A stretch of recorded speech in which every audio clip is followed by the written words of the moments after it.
Ok.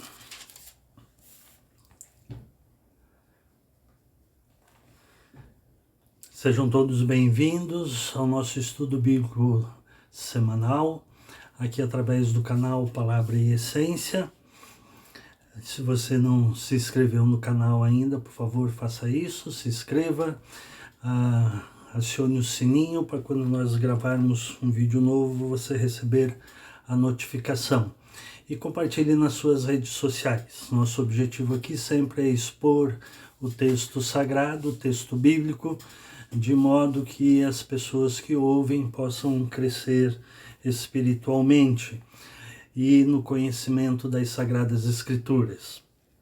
Estamos estudando o Evangelho de João, hoje capítulo 18, o capítulo todo, até o versículo 40. É um texto longo e vai falar sobre a prisão de Jesus, sobre a negação de Pedro e sobre o julgamento de Jesus perante Pilatos. Vou ler o texto bíblico, primeiramente até o versículo 14, fazer alguns destaques e depois eu continuo a leitura. Diz assim, capítulo 18, tendo dito isso que? A oração sacerdotal que Jesus tinha feito antes, no capítulo 17. Quando ele terminou sua oração, ele disse ele saiu dali, tendo dito isso, então Jesus saiu com os seus discípulos para o outro lado do ribeiro de Cedron, onde havia um jardim, e entrou ali com eles. Esse jardim aqui é o jardim Getsemane. Judas, o traidor, também conhecia o lugar, pois Jesus havia se reunido ali com os discípulos muitas vezes. Então Judas trouxe consigo um destacamento de soldados e alguns guardas da parte dos principais sacerdotes e fariseus. E chegou ali com tochas, lanternas e armas. Tochas porque era noite. Sabendo Jesus tudo o que estava para lhe acontecer, adiantou-se e perguntou: a quem procurais? Eles responderam: a Jesus, o Nazareno. Jesus lhe disse: sou eu. E Judas, o traidor, também estava com eles. Quando Jesus lhe disse: sou eu, afastaram-se e caíram por terra. Então Jesus lhes perguntou mais uma vez: a quem procurais? E eles responderam: a Jesus, o Nazareno. Jesus lhes respondeu: já vos disse que sou eu. Se é a mim que procurais, deixai estes ir embora, para que se cumprisse a palavra que dissera: não perdi nenhum dos que me deste. Então Simão Pedro desembainhou a espada que trazia e feriu o servo do sumo sacerdote, cortando-lhe a orelha direita. O nome do servo era Malco. Mas Jesus disse a Pedro: põe a tua espada na bainha, por acaso não beberei do cálice que o Pai me deu? Então o destacamento, o comandante e os guardas dos judeus prenderam Jesus e o amarraram. E conduziram-no primeiramente a Anás, pois era sogro de Caifás, sumo sacerdote naquele ano. Caifás havia aconselhado os judeus, dizendo ser melhor que um homem morresse pelo povo. Muito bem, aqui nós temos a ocasião em que Jesus é preso e diz que Jesus saiu com seus discípulos para outro lado do ribeiro de Cedron. O ribeiro de Cedron ficava na parte leste de Jerusalém e era um riachozinho que na época de seca secava, apesar da redundância, era um riacho temporário. E na medida em que se afastava um pouco do muro de Jerusalém, por isso que era um vale do Cedron, tinha um riacho ali, havia o jardim, que era o jardim Getsemane. Alguns estudiosos entendem que a expressão que Jesus entrou ali com eles implica em que esse jardim era cercado, era murado, mas não temos nenhuma referência no texto bíblico em relação a isso. É nesse jardim Getsemane, que Jesus faz aquela sua oração que o evangelista João aqui não menciona, mas Mateus e Lucas mencionam que é aqui no Jardim Getsêmani que Jesus começa a angustiar-se e a entristecer-se, a ponto de que seu suor se torna em gotas de sangue. É aqui neste momento que Jesus faz aquela famosa oração: meu Pai, se possível, afasta de mim este cálice. Todavia, não seja como eu quero, mas como tu queres. Esse é o relato que Mateus faz. E diz o texto de Mateus e de Lucas também, de que quando Jesus se afastou para orar, quando ele voltou, os seus discípulos estavam dormindo. E Jesus faz isso por 3 vezes. Ele ora, volta e encontra os discípulos dormindo. E nas 3 vezes ele fala: meu Pai, se possível, afasta de mim esse cálice. O cálice que Jesus se refere aqui é justamente sua morte, sua crucificação e morte. Sua prisão, né, crucificação e morte. Então Jesus sabia que era um cálice amargo, pois se referia não somente aos sofrimentos físicos de Jesus, mas também temos pela teologia, notadamente a teologia de Paulo, de que Jesus sentia o peso dos pecados da humanidade sobre si. Por isso que ele angustia-se, ele entristece-se, ele chora e ele sua na sua oração a ponto de seu suor se tornar gotas de sangue, conforme o texto de Mateus e de Lucas mencionam. Aqui João só menciona que havia um jardim e que Jesus entrou ali com eles. E Judas, o traidor, conhecia também aquele lugar, pois diz o texto que Jesus havia estado ali muitas vezes com seus discípulos. Esse texto não menciona, mas o texto de Lucas e de Mateus mencionam que foi aí que Judas deu um beijo em Jesus, indicando quem seria Jesus. João relata que Jesus sabia de tudo o que estava para acontecer, adiantou-se e perguntou-lhes: a quem procurais? E eles responderam: Jesus Nazareno. E Jesus responde: sou eu. E esse sou eu ecoa desde o Velho Testamento o grande eu sou.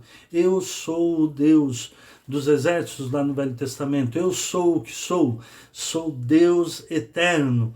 E aqui no Evangelho de João ecoa também a divindade de Jesus Cristo, e é nesse contexto, quando Jesus menciona eu sou, diz que quando eles ouviram isto, afastaram-se de Jesus e caíram por terra mediante a presença da divindade de Jesus Cristo, a presença do Deus eterno naquele momento, da sua prisão, da sua angústia, da sua tristeza.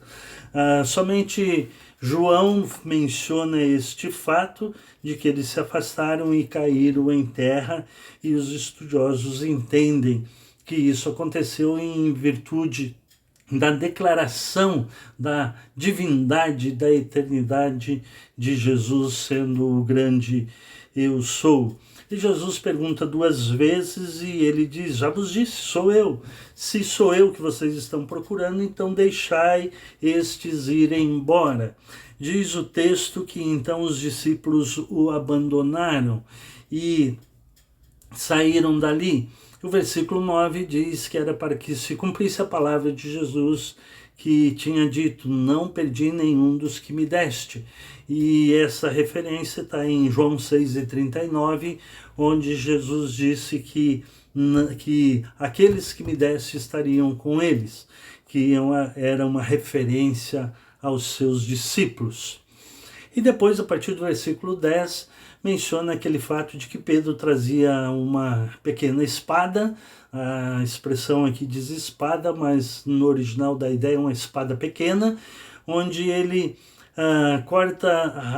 cortando-lhe a orelha do servo do sumo sacerdote chamado Malco, né? Entende-se aqui que a intenção de Pedro não era somente cortar a orelha do soldado, mas também feri-lo, enfim, querer defender a Jesus Cristo. E na luta, certamente, ele acertou com a sua espada, com a sua pequena espada, a orelha do servo do sumo sacerdote. Jesus faz uma repreensão, podemos dizer assim, a Pedro: põe a tua espada na bainha, o versículo 11, por acaso não beberei do cálice que o Pai me deu?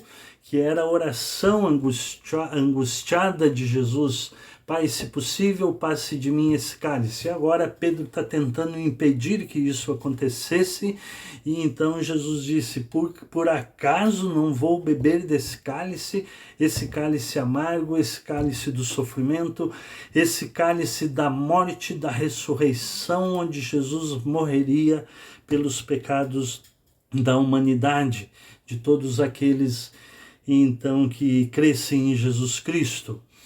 Então diz o texto a partir do versículo 12 que o destacamento de soldados, do comandante e os guardas dos judeus, essa expressão aqui, guardas dos judeus, refere-se, não eram soldados romanos, mas eram os soldados, os guardas do templo, da polícia judaica, da polícia do Sinédrio, que prenderam Jesus e o amarraram.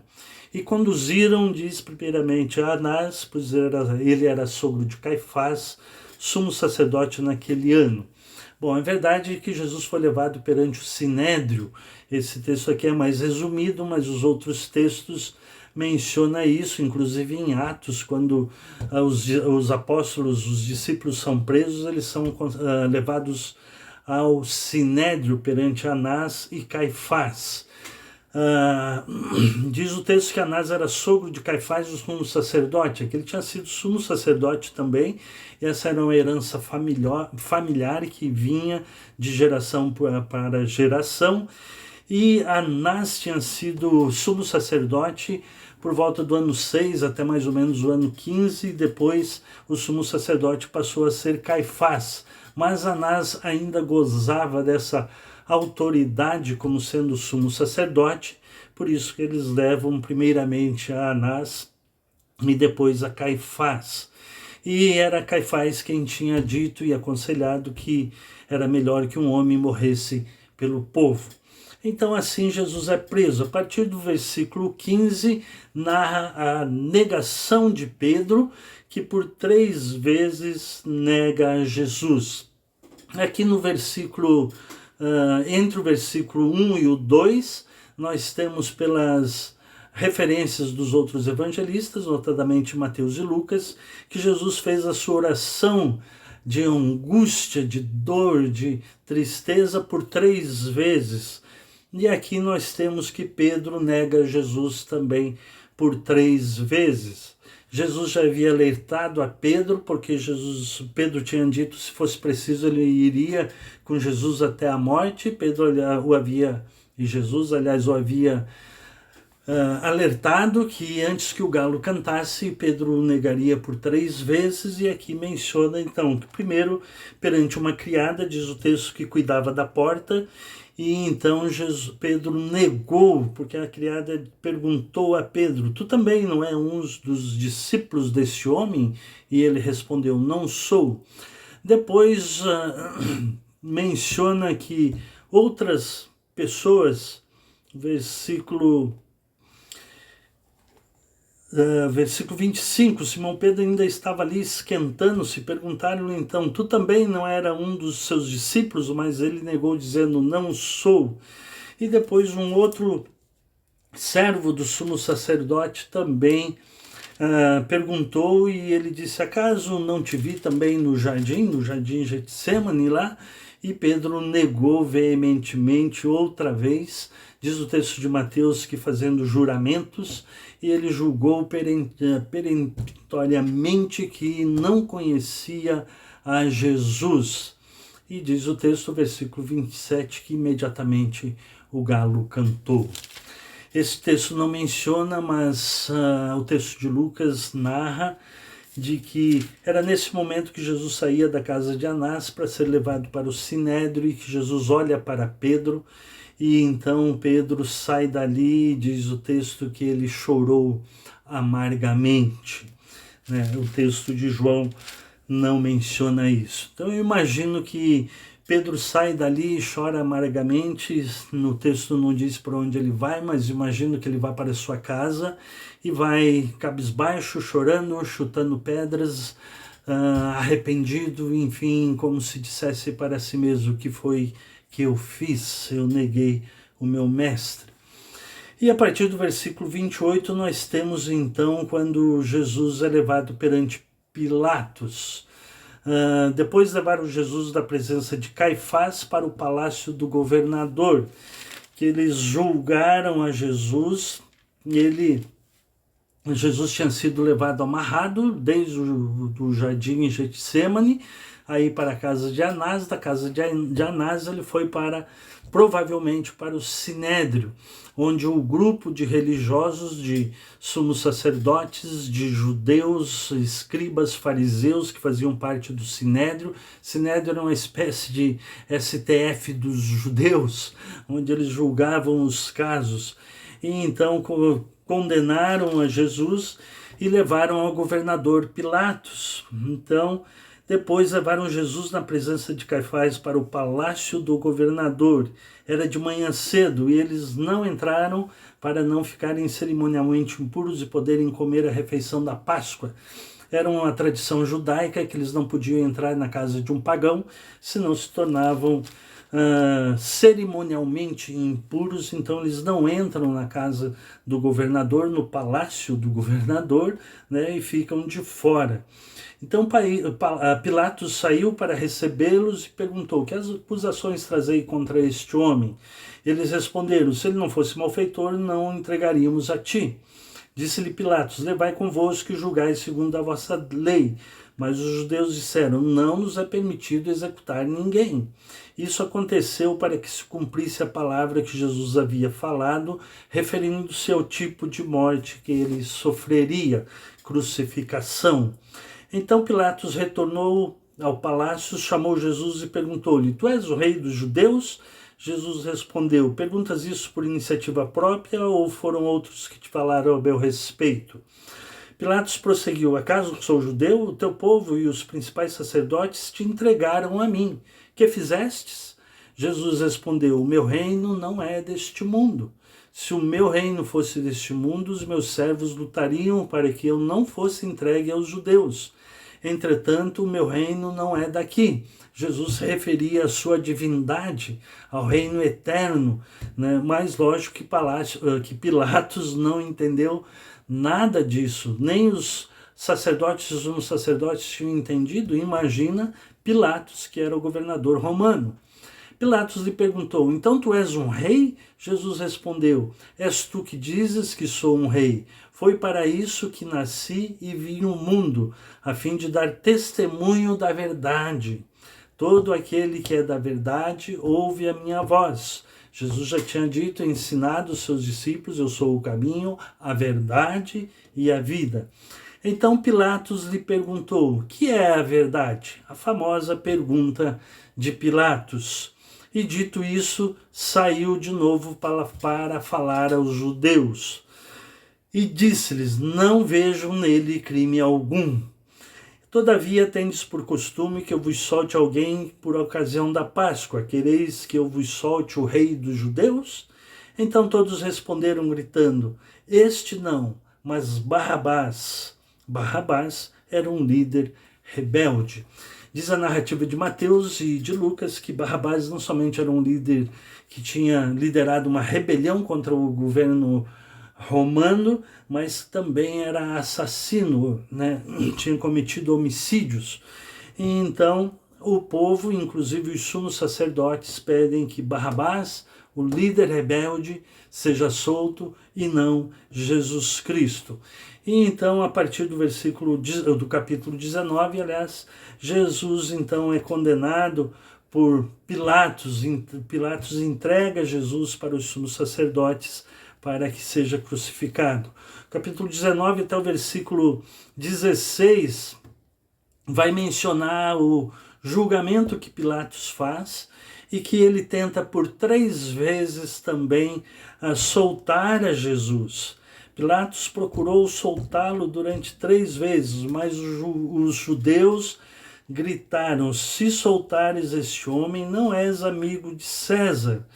Todo aquele que se declara rei é contra César. Lógico que nem os sumos sacerdotes tinham entendido que Jesus dizia que ele era rei de um reino espiritual. Então temos aqui a narrativa dessa condenação de Jesus, que primeiro Jesus ora 3 vezes pedindo: Pai, se for possível, passa de mim este cálice.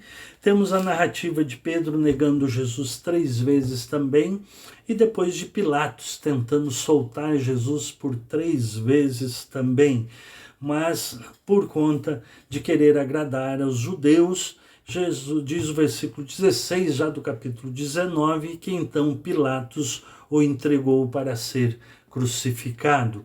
Nesse íntere aí, Pilatos já tinha mandado Jesus ser agredido, ser surrado, né? Já tinha sido colocado um manto em volta dele, tirado as suas vestes, colocado apenas um manto, e a coroa de espinhos na cabeça de Jesus. Foi nessa ocasião do julgamento de Pilatos que foi colocado em Jesus, segundo a narrativa de João.